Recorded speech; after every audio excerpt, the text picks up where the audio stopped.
함께 인사 나누는 시간을 갖습니다. 예인은 한 가족입니다. 다시 한번 고백하시죠. 성도님은 축복의 통로입니다. 예인의 모든 성도들이 축복의 통로인 줄 믿으시길 바랍니다. 우리는 이 땅에 살아갈 때 하나님의 사람으로 이 땅에서 살아가고 있습니다. 하지만 막막한 우리 현실을 바라보면 그저 답답하기 짝이 없습니다. 코로나19가 온 세상을 창궐함으로 말미암아 무엇 하나 제대로 돌아가는 것이 없는 것 같습니다.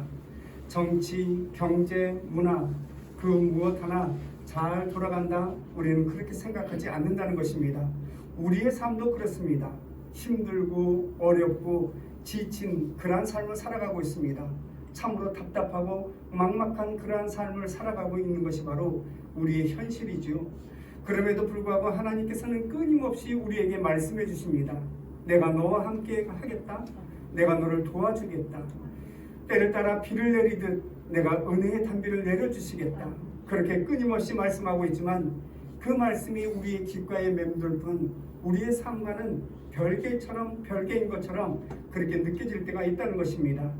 이처럼 답답하고 막막한 우리의 현실 가운데에서도 하나님께서는 오늘 본문을 통하여 우리에게 또다시 말씀해 주고 있습니다. 1절 말씀을 보시면 우리가 하나님과 함께 일하는 자로서 너희를 권하노니 하나님의 은혜를 헛되이 받지 말라 이렇게 말씀하십니다. 그렇습니다. 세상을 바라보면 희망도 없고 소망도 없는 것 같습니다. 온통 어둠이 이 세상을 덮는 것 같고 절망이 이 세상을 덮어버린 것 같은 그런 시간을 우리가 보내고 있습니다.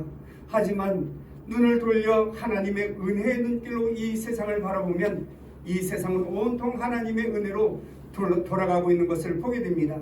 하나님의 은혜가 아닌 것이 없습니다.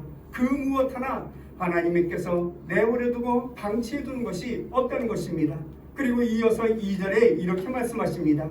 이르시되 내가 은혜를 베풀 때에 너에게 듣고 구원의 날에 너를 도왔다 하셨으니 보라 지금은 은혜 받을 만한 때요 보라 지금은 구원의 날이로다 말씀하고 있습니다.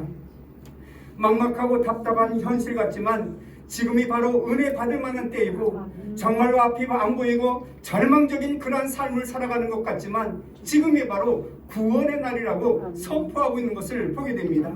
우리의 육안으로 보는 것이 전부가 아니라는 것입니다. 이 모든 일에는 하나님의 섭리가 있고 하나님의 경륜이 있고 하나님의 계획이 있다는 것입니다. 그러므로 여러분 육신의 눈으로 이 세상을 바라보며 절망하며 한탄하기보다 다시 영안을 열어 하나님의 은혜로 이 세상을 바라보는 주의 백성들이 되시기를 주님의 이름으로 축원합니다. 특별히 오늘 본문 3절에서 7절 말씀을 보시면 이렇게 말씀하고 있습니다. 3절에서 7절 말씀 다 함께 합독합니다. 우리가 이 직분이 비방을 받지 않게 하려고 무엇에든지 아무에게도 꺼리끼지 않게 하고 오직 모든 일에 하나님의 일꾼으로 자천하여 많이 견디는 것과 환난과 궁핍과 고난과 매맞음과 갇힘과 난동과 수고로움과 자지 못함과 먹지 못한 가운데에서도 깨끗함과 지식과 오래 참과 자비함과 성령의 강화와 거짓이 없는 사랑과 진실의 말씀과 하나님의 능력으로 의의 무기를 좌우에 가지고 이렇게 말씀하고 있습니다. 사랑하는 성도 여러분, 다시 한번 마음을 추스려야 되겠습니다. 다시 한번 정신을 가다듬어야 하겠습니다. 우리 앞에 펼쳐진 이 환난과 고난과 역경 이것을 묵묵히 이겨 나아가심으로 지금 구원의 역사를 이루고 지금 하나님의 은혜를 풍성하게 받아 누리는 예인의 모든 성도들이 되시기를 주님의 이름으로 간절히 축원합니다.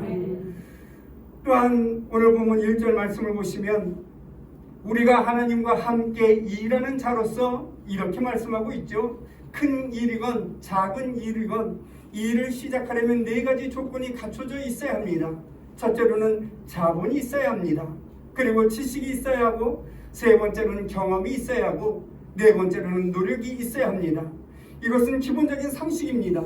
세상에 돈이 안 따른 일이 아무것도 없습니다. 어떤 일을 하든 무슨 일을 하든 돈이 따를 수밖에 없는 것입니다. 그래서 자본이 필요한 것입니다. 또한 지식이 있어야 합니다. 아무리 돈이 많다 하더라도 지식이 없다면 온전히 그 일을 행할 수가 없는 것입니다. 또한 이 지식은 경험에 의한 지식이어야 합니다. 경험에 의한 지식이어야 탄탄하게 기반이 닦여지고 탄탄하게 일을 할 수 있는 것입니다. 경험하지 않은 일, 그 일을 시작하려면 여러분 흔들릴 수밖에 없는 것입니다. 그리고 노력이 필요합니다. 모든 것이 다 갖추어져 있다 하더라도 노력이 없으면 어떤 일도 성공할 수가 없다는 것입니다. 진실된 노력, 충실한 노력이 필요합니다. 이 네 가지 요소 위에 가장 근본적인 것이 또 하나 있다면 여러분 그것은 시간입니다. 하나님께서 그것을 허락해 주셔야 합니다. 하나님께서 우리에게 기회를 주셔야 하는 것입니다. 그리고 하나님께서 허락하셔야 합니다. 하나님께서 허락하지 않는다면 결코 그 어떤 일도 성공할 수가 없고 실행할 수가 없는 것입니다. 아울러 우리에게 평안이 있어야 합니다. 평안이 없으면 어떤 일도 행할 수가 없기 때문에 그렇습니다. 온통 우리의 마음에 근심과 염려와 걱정으로 가득 차 있다면 이 어떤 일도 행할 수가 없는 것입니다. 건강도 그렇습니다. 건강에도 3대 요소가 있습니다. 먼저는 적당한 영양을 섭취해야 합니다. 우리가 편식하거나 음식을 가려 먹어서는 안 된다는 것입니다. 모든 음식을 골고루 알맞게 먹어야 하는 것입니다. 그리고 적당한 운동이 필요합니다. 먹고 누워 잠만 잔다면 건강할 수가 없죠. 늘 운동해야 합니다. 여러분 이 세상을 한번 보십시오. 젊은 사람들보다 연세 드신 분들이 더 열심히 운동하고 있는 것을 볼 수 있습니다. 젊은 사람들은 핑계댑니다. 내가 일이 바빠서, 내가 피곤해서 그렇게 말합니다. 여러분 이 일과 또한 이 운동은 전혀 다른 것입니다. 적당한 운동을 꾸준히 할 때 건강을 유지하며 살아갈 수 있게 되는 것입니다. 그리고 세 번째로는 마음이 편해야 합니다. 마음이 편해야 건강하게 살아갈 수 있는 것입니다. 무엇보다 정신적인 평안함이 우리 안에 있어야 합니다. 매일매일 스트레스를 받고 매일매일 근심을 안고 살아간다면 그 건강은 보장받을 수 없는 것입니다. 그렇다면 여러분 그 기쁨은 어디서 오는 것입니까? 그것은 먼저 바른 목적과 바른 가치관과 그리고 바른 도덕성에 있는 것입니다. 참으로 나 혼자 이 세상을 기쁘게 살아갈 수는 없다는 것입니다. 남의 눈에 눈물이 나게 하고 나는 혼자 기쁘게 살아가겠다. 여러분 결코 행복한 기쁜 삶을 살아갈 수가 없는 것입니다. 이것이 바로 기쁨의 원리입니다. 그리고 이 기쁨은 양심이 성원해 주어야 합니다. 내 양심이 참으로 기쁘다 그렇게 성원해 줘야지 내 양심이 나의 양심을 콕콕 찌르면서 이것은 잘못된 거야 이렇게 찌르게 된다면 여러분 결코 기쁨을 누릴 수가 없는 것입니다. 또한 약속된 미래가 확실히 보장되어야 기쁨을 누릴 수가 있는 것입니다. 오늘 우리가 이렇게 행복하고 부유한 삶을 살아가고 있지만 내일은 암담하고 내일은 캄캄하다. 그것은 여러분 기쁨을 누릴 수가 없는 것입니다. 비록 오늘 풍요롭게 살고 오늘 기쁜 마음으로 살아가고 있지만 내일은 암담한 그런 현실을 맞이하게 된다면 내 심령 안에서 기쁨이 솟구치지 않는다는 것입니다. 그런데 여러분 그 내일은 우리가 어떻게 할 수 없는 시간입니다. 그 내일이란 시간은 하나님의 주권에 달려있기 때문에 그렇습니다. 그러므로 우리는 우리의 인생을 하나님께 위탁하는 주의 백성들이 되어야 합니다. 내 인생을 하나님께 위탁하고 나에게 주어진 이 시간을 감사하며 또한 감격하며 찬양으로 하나님께 영광 돌리는 하나님의 권속들이 되어야 한다는 것입니다. 그래야 참 기쁨을 누리며 이 세상을 살아갈 수 있는 것입니다. 여러분 우리는 하나님으로부터 미래를 보장받은 하나님의 백성들입니다. 이미 약속받은 저 미래가 있고 이미 약속받은 저 천국이 있기에 하루하루 삶 가운데 기쁜 마음으로 감사하는 마음으로 살아가는 예인의 모든 성도들이 되시기를 주님의 이름으로 간절히 축원합니다. 그리고 기쁨은 은혜입니다. 은혜는 참으로 절대적인 것입니다. 기쁨 또한 절대적인 것입니다. 기뻐하는 사람들을 보십시오. 모든 일에 기뻐하고 모든 일에 기쁜 마음으로 일을 처리해 나가고 있는 것을 보게 됩니다. 그러나 여러분 불만이 가득한 사람들을 한번 보시기 바랍니다. 매사에 불평합니다. 어떤 일이 주어진다 하도 불평하며 투덜대며 살아가는 것을 보게 됩니다. 그렇다면 그 은혜는 어디서 오는 것입니까? 먼저 하나님의 은혜의 근본은 하나님의 은총, 여기에 뿌리를 두고 있는 것을 볼 수 있습니다. 하나님의 은혜, 하나님의 돌보심, 하나님의 사랑, 하나님의 능력, 하나님의 지혜, 그리고 하나님의 그 은총, 이 모든 가운데 기쁜 삶을 누리게 된다는 것입니다. 그러므로 하나님의 세계와 내가 바른 관계를 맺어질 때 우리는 매사에 그 은혜로운 삶을 살아가게 되는 것입니다. 그리고 두 번째로는 무자격한 가운데서 이 은혜가 얻어진다는 것입니다. 나는 아무 자격도 없습니다. 이렇게 고백하는 순간 이런 마음을 가지고 살아갈 때 하나님의 은혜가 우리에게 부어진다는 것입니다. 나는 높은 사람이요, 나는 참으로 높은 자리에 있기에 하나님의 은혜를 많이 주십시오. 이런 교만한 마음을 가지고는 결코 하나님의 은혜를 받아들일 수가 없다는 것입니다. 내 자신을 낮추고 또 낮추어서 나는 아무 자격도 없습니다. 나는 아무 조건도 갖추지 못하였습니다. 그렇게 고백하는 마음과 그런 마음의 자세로 살아갈 때 하나님의 은혜가 부어지는 것입니다. 여러분, 사도 바울을 보십시오. 그는 만삭되지 못하여 난 자라고 고백하고 있는 것을 보게 됩니다. 또한 하나님의 원수가 되어서 교회를 핍박하고 하나님을 믿는 사람들을 옥에 가두고 하나님을 믿는 사람들을 죽이는 그런 일을 행하였던 사람이 바로 사도 바울이 아니겠습니까? 그러나 그가 예수 그리스도를 영접하고 참으로 영접한 후에 나는 미물보다도 못한 사람이고 미물의 때보다도 못한 사람이다, 이런 고백을 하며 나는 많은 사람들 중에 가장 낮은 사람이다 고백하였을 때 하나님의 은혜를 풍성하게 받아들였던 것을 볼 수 있습니다.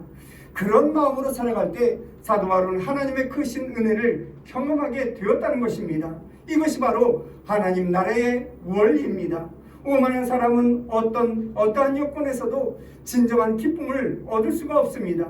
은혜도 없고 감사도 없고 나는 죄인입니다, 이렇게 고백할 때 참으로 하나님의 은혜가 부어진다는 사실을 우리는 기억하고 여기 안에 행복에 깃든다는 사실을 기억해야 할 것입니다. 세 번째로는 받은 은혜를 깨달아야 합니다.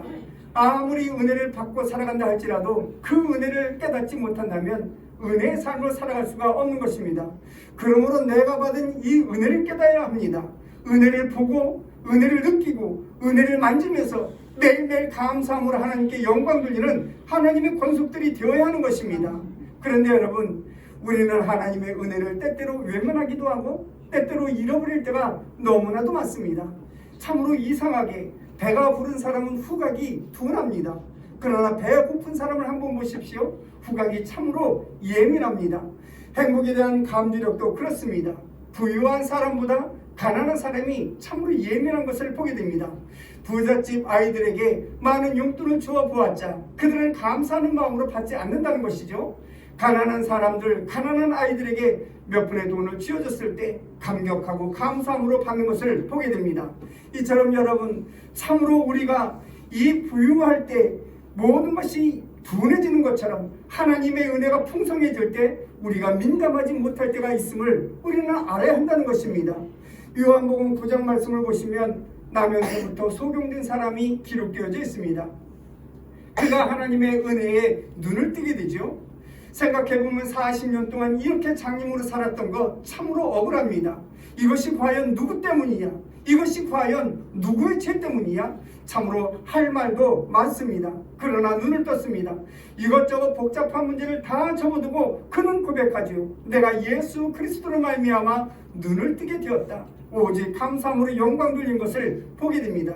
여기에 참 기쁨이 있다는 것입니다. 그래서 하나님의 은혜를 깨닫게 될 때 하나님의 은혜로 말미암아 기뻐하고 또한 하나님과 화목하고 모든 사람들과 화목을 이루게 되는 것입니다. 이것이 바로 샬롬입니다. 그래서 새로운 은혜의 세계관을 가지게 되고 모든 것을 은혜로 깨닫게 되고 모든 세상을 은혜의 눈으로 보게 되고 모든 말을 은혜의 말로 듣게 되는 것입니다. 이것이 바로 진정한 은혜인 것입니다. 오늘 본문 가운데 강조하고 있는 말씀들이 있습니다. 먼저 2절 말씀을 보시면 지금은 은혜 받을 만한 때요 라고 말씀하고 있습니다. 지금이라는 이 말씀이 참으로 중요한 의미가 있습니다. 과거의 은혜를 알고 있었지만 그것은 이미 다 지나간 일들입니다. 하나님께서 우리에게 복 주시마 그렇게 언약의 말씀을 해주셨지만 우리가 끝까지 믿음을 지킴으로 미래에 받을 그러한 축복인 것입니다. 그러므로 중요한 것은 현재입니다. 돈으로 기뻐하는 사람을 한번 보십시오. 돈이 없어지게 되면 그 기쁨도 사라지게 됩니다. 건강한 사람들을 한번 보시기 바랍니다. 건강한 사람이 건강이 없어지게 되면 그 기쁨도 사라지는 것을 보게 됩니다. 오직 건강만을 중요하게 생각하며 내게 건강 주신 하나님 정말로 감사합니다. 그 건강 주심에 감사합니다. 그렇게 고백하는 사람, 병들어 죽게 된다면 여러분 하나님을 원망하며 죽게 될 것입니다. 그러므로 여러분 이런 것들은 진정한 의미로 볼 때 기쁨이 근원이 아니라는 것입니다. 기쁨의 조건이 되지 못한다는 말씀입니다. 은혜의 현재성이 중요합니다. 지금이 바로 은혜 받을 만한 때입니다. 건강하건 병들었건 성공했건 실패했건 지금 이 상태에서 은혜 받는 것이 참으로 중요한 것입니다. 이것이 은혜의 요건입니다. 오늘 나에게 은혜를 베풀어 주신 그 하나님의 은혜를 깨닫는 하나님의 사람들이 되어야 합니다. 하나님께서 우리를 원근 각지에서 불러 이 자리에 모이게 해주셨습니다. 그리고 이 자리에 모인 사랑하는 성도들에게 은혜를 베풀어 주시기를 원하십니다. 지금 이 순간 부어지는 그 은혜가 사랑하는 성도의 심령에 충만히 임하시기를 주님의 이름으로 간절히 축원합니다. 은혜의 현장, 이것이 나의 현실이 되어야 합니다. 여기에 하나님의 경륜이 있기 때문에 그렇습니다. 지금 이 어려운 환경이 바뀌어서 좀 색다른 새로운 환경이 되어서 나에게 은혜를 부어주실 것이다. 저 미래, 내일이라는 저 날에 은혜의 날이 될 것이고 그 날에 은혜를 부어줄 것이다. 여러분 그것이 아니라는 것입니다. 지금 이 순간, 지금 이 시간에 부어질 은혜를 그렇게 고대하고 부어질 은혜를 간구하는 주의 백성들 되셔서 지금 이 시간 하나님의 은혜를 받아 누리는 하나님의 권속이 되라는 말씀입니다. 그런 의미에서 에베소서 5장 16절을 보시면 이렇게 말씀하고 있죠. 세월을 아끼라, 세월을 속량하라는 그런 말씀입니다. 오늘이라고 하는 바로 이 시간, 이 결정적인 시간을 최선을 기회로 만들라는 그런 말씀입니다. 어제도 아니고 내일도 아닙니다. 오늘 이 현재의 시각에 선을 위한 최선의 기회로 삼고 또한 은혜 받는 최선의 기회로 삼고 구원을 이루는 최선의 기회로 삼으라는 말씀입니다. 보라 지금은 은혜 받을 만한 때요. 여러분 잘 살게 되겠다는 그런 말씀이 아닙니다. 물질적으로, 정치적으로, 경제적으로 안정되겠다는 그런 말씀도 아닙니다. 오늘 본문의 말씀을 보시면 오히려 환난과 핍박이 밀려오는 초대교회를 향하여 하나님께서 말씀하셨던 것을 볼 수 있습니다. 내가 처한 그 환경, 그 처지, 그 상황에서 하나님의 은혜를 받으라는 것입니다. 그 현장이 하나님의 은혜의 현장이라는 것입니다. 우리는 이 세상에 돌아보며 지금은 은혜의 때가 아닌 것으로 그렇게 생각하며 살아가고 있습니다. 코로나가 온통 이 세상에 창궐함으로 내가 예배를 제대로 드리지 못하고 내가 하나님 앞에 기도를 제대로 드리지 못하고 내가 하나님 앞에 찬송을 제대로 드리지 못하기에 지금은 은혜의 때가 아니라고 그렇게 생각하기 쉽다는 것입니다. 그러나 하나님께서 분명하게 말씀하고 있습니다. 지금이 바로 은혜 받을 만한 때이고 지금이 바로 구원의 날이라고 선포하고 있는 것입니다. 다시금 기회는 없다는 그런 말씀입니다. 시간은 나를 기다려주지 않습니다. 오늘 나에게 부어주시는 하나님의 은혜를 기억하고 그 은혜를 간구하는 주의 백성들이 되어야 한다는 것입니다. 여러분 은혜는 먼 이야기가 아닙니다. 미래 이야기가 아닙니다. 1년을 내다보면서 1년 후에 나에게 은혜를 부어주시겠지 그런 것이 아니라는 것입니다.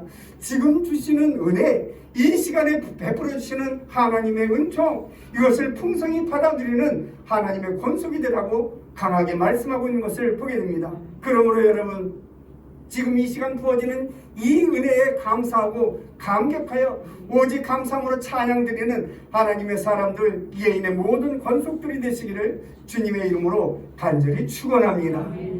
또한 이 귀한 은혜를 깨닫고 감격하면 스스로 하나님의 일꾼이 되고 하나님의 일을 자처하게 되고 그리고 그 은혜가 계속적으로 엄청나게 생산성을 갖게 된다는 것입니다.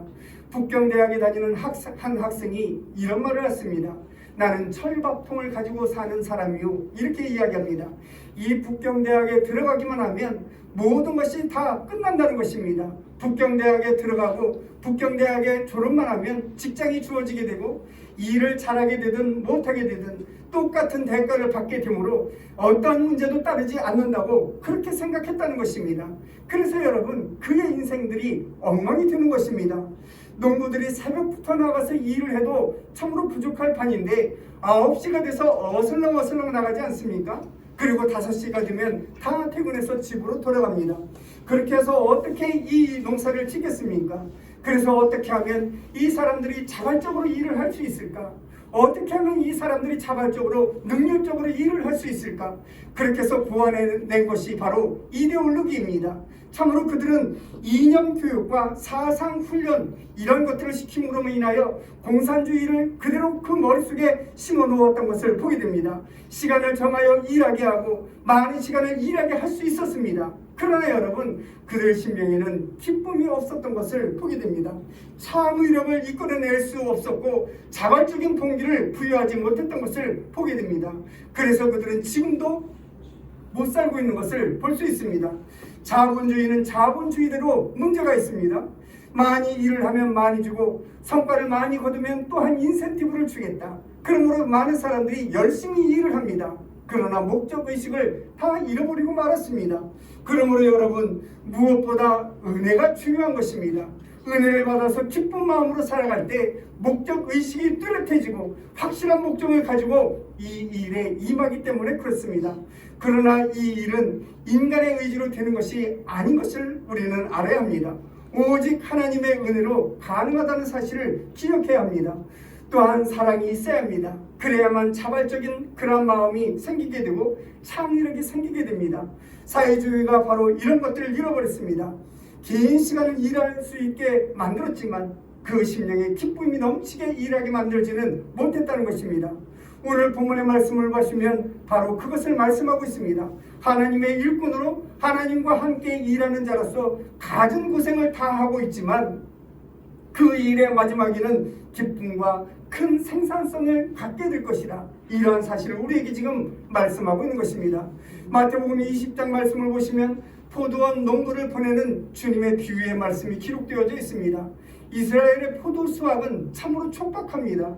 일꾼들이 그리 많지 않기 때문에 그렇습니다. 그런데 성경에 보시는 대로 9시와 12시와 3시와 5시 그 시각별로 일꾼들을 포도원에 보내고 있는 것을 보게 됩니다. 1시간을 남겨놓은 5시에 들어간 사람, 아마도 그는 65세 정도 되는 그런 사람이 아닌가 생각이 됩니다. 이 부위에서 주님께서 뜻하시는 바가 무엇이겠습니까? 따지고 보면 새벽부터 나가서 일을 해야 옳은 것입니다. 12시에 나간다는 것, 여러분 이미 기회를 놓쳤습니다. 또한 3시에 나가서 농부의 포도원에 들어간다는 것, 이것은 참으로 그동안 허송세월을 보낸 사람이라 말할 수 있을 것입니다. 그럼에도 불구하고 포도원에 들어가라 말씀하고 있습니다. 이것이 바로 하나님의 은혜입니다. 몇 시간이건 그저 일하게 해준 것에 대하여 무조건 감사하는 마음을 가져주기를 주인은 고대하고 있는 것입니다. 일한 양에 따라 대가를 계산하는 것이 아닙니다. 그저 순종하며 일을 하는 것, 여기에 대가를 주고 여기에 감사하는 마음을 가진 것이 바로 주인의 마음인 것입니다. 여러분, 우리가 지금 이 순간에도 살아 숨쉬고 있는 것, 이것은 하나님의 은혜입니다. 내가 기쁨으로 하나님을 찬양하며 이 세상을 걸어다니며 온 세상을 볼 수 있는 것, 하나님의 은혜입니다. 은혜가 곧 진정한 은혜가 된 것입니다. 여기에 은혜의 자원성이 있는 것입니다. 오늘 본문 8절에서 10절 말씀을 보시면 역설적인 진리의 말씀이 기록되어져 있습니다. 8절에서 10절 말씀 다 함께 합독하도록 합니다. 시작. 영광과 욕됨으로 그랬으며 악한 이름과 아름다운 이름으로 그러했느니라. 우리가 속이는 자 같으나 참되고 무명한 자 같으나 유명한 자요, 죽은 자 같으나 보라 우리가 살아있고 징계를 받는 자 같으나 죽임을 당하지 아니하고 근심하는 자 같으나 항상 기뻐하고 가난한 자 같으나 많은 사람을 부유하게 하고 아무것도 없는 자 같으나 모든 것을 가진 자로다. 이렇게 말씀하고 있는 것을 보게 됩니다. 이것이 바로 기쁨의 신비로움입니다. 이것이 바로 하나님의 은혜의 신비로움입니다. 이것이 바로 하나님과 나만이 아는 그런 비밀스러운 관계인 것입니다. 하나님께서 주신 이 기쁨 그 누구도 빼앗아갈 자가 없습니다. 하나님께서 주신 그 은혜 그 누구도 빼앗아갈 사람이 없는 것입니다. 이것이 바로 하나님의 크신 은혜입니다. 여러분, 오늘 본문에 또다시 말씀하고 있습니다. 하나님의 은혜를 헛되이 받지 말라. 여러분, 하나님의 은혜를 헛되이 받지 않는 주의 백성들이 되시기를 주님의 이름으로 축원합니다. 하나님의 은혜를 받고 하나님의 은혜를 증거하고 하나님의 사역을 감당하는 가운데 더 큰 은혜가 부어진다는 사실을 우리는 기억해야 할 것입니다. 또한 하나님께서 베풀으시는 그 은혜를 소중하게 여기고 이 은혜를 귀히 여길 때 우리의 심령에서 그 은혜가 새롭게 생성되고 또한 새롭게 솟아난다는 사실을 우리는 기억해야 할 것입니다. 똑같은 맥락에서 이사야 9장 8절 말씀을 보시면 이렇게 말씀하고 있습니다. 여호와께서 이같이 이르시되 은혜의 때에 내가 네게 응답하였고 구원의 날에 내가 너를 도왔도다. 내가 장차 너를 보호하여 너를 백성의 언약으로 삼으며 나라를 일으켜 그들의 그 황무하였던 땅을 기업으로 상속하게 하리라 라고 말씀하고 있습니다. 그렇습니다. 지금은 답답하고 지금은 안담한 것 같지만 바로 은혜의 때이며 또한 하나님께서 언제나 응답해 주셨다고 말씀하고 있습니다. 지금은 절망적인 것 같고 지금은 앞이 안 보이는 것 같지만 구원의 날에 내가 너를 도와주지 아니하였느냐 말씀하고 있는 것을 보게 됩니다. 뿐만 아니라 장차를 위하여 우리를 보호하여 언약의 백성으로 삼고 또한 우리를 통하여 나라를 일으키고 그 땅을 기업으로 주겠노라 약속의 말씀을 하십니다. 그러므로 여러분, 지금이 바로 구원의 때이고 지금이 바로 은혜 받을 만한 때임을 기억해야 할 것입니다. 하나님께서 우리가 기억해야 할 것은 은혜의 구원의 시기와 이 영원한 지속되는 하나님의 은혜임을 우리에게 말씀하고 있는 것입니다. 이 은혜와 이 구원의 역사를 상실하지 않는 주의 백성들이 되어야 하겠습니다. 야고보 기자는 우리에게 이렇게 경고합니다. 야고보서 4장 14절 말씀을 보시면 내일 일을 너희가 알지 못하는도다. 너희 생명이 무엇이냐? 너희는 잠깐 보이다가 없어지는 안개니라. 이렇게 말씀하고 있습니다. 여러분, 우리의 생명이 언제 끊어질지 모릅니다. 오늘 건강하다고 해서 내일을 보장받지 못하는 것이 바로 우리의 인생이라는 것입니다. 그러기에 유일한 구원의 시기와 이 은혜받는 시기는 바로 지금임을 기억해야 할 것입니다. 인간에게 있어서 지금이라는 이 시간은 참으로 중요한 시간이고 참으로 기회인 것을 우리는 알아야 될 것입니다. 지금부터가 중요합니다. 그러므로 지금이 바로 은혜 받을 만한 때요, 지금이 바로 구원의 날임을 기억하는 주의 백성들이 되어서 오늘 나에게 쏟아부으실 하나님의 은혜를 고대하고 그 은혜에 기뻐하며 감사하는 주의 백성들이 되어야 하겠습니다. 바로 이 시간, 바로 이 자리에 부어질 하나님의 은혜, 하나님의 은총, 이것을 풍성히 받아들일 때 하나님의 기름진 축복과 그 은혜가 2021년도 사랑하는 성도들 심령과 가정에 풍성하게 부어져서 올 한 해도 하나님 앞에 감사의 찬양과 감사의 고백을 드리는 예인의 모든 성도들이 되시기를 주님의 이름으로 간절히 축원합니다. 기도하십니다.